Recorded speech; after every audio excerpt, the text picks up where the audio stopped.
good analogy with that. A friend of mine who was in the Ben Hunt Davis, he said he won Olympic gold in 2000 in the British 8. And he set a very, very successful business up called Will It Make the Boat Go Faster?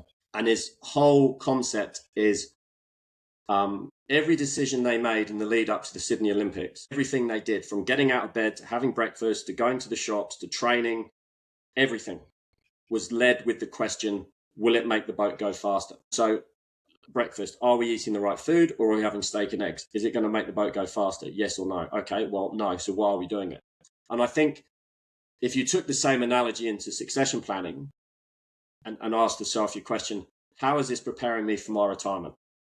How is this preparing me to live on the farm and be comfortable in on the farm? I know as much as anyone, when I give the staff the responsibility to do the paddocks, and I'm sitting here going, no.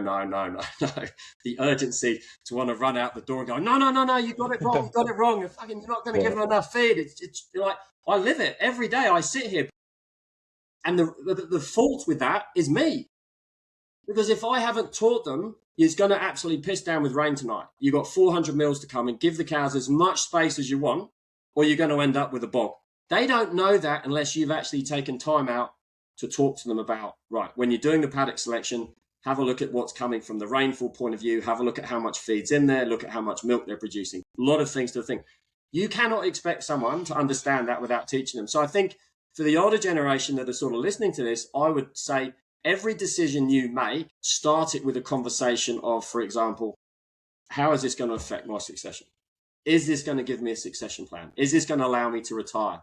And so that preempting all comes back to starting it earlier, because too many people wait for, one of the parents to have an accident. They don't want to live on the farm anymore. They can't live on the farm anymore. Son's got to have it. Son's not interested. Son doesn't have the skills. It's a $30 million asset. And then the lawyers come in, then the accountants come in, then another brother gets divorced.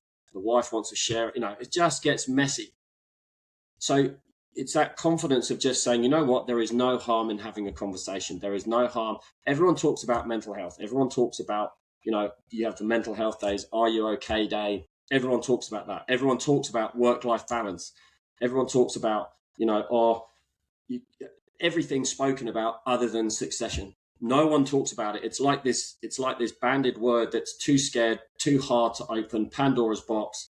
Whereas it's actually not. It's actually a really, really simple procedure. It's just about having really good, structured, honest conversations that actually don't have to go anywhere.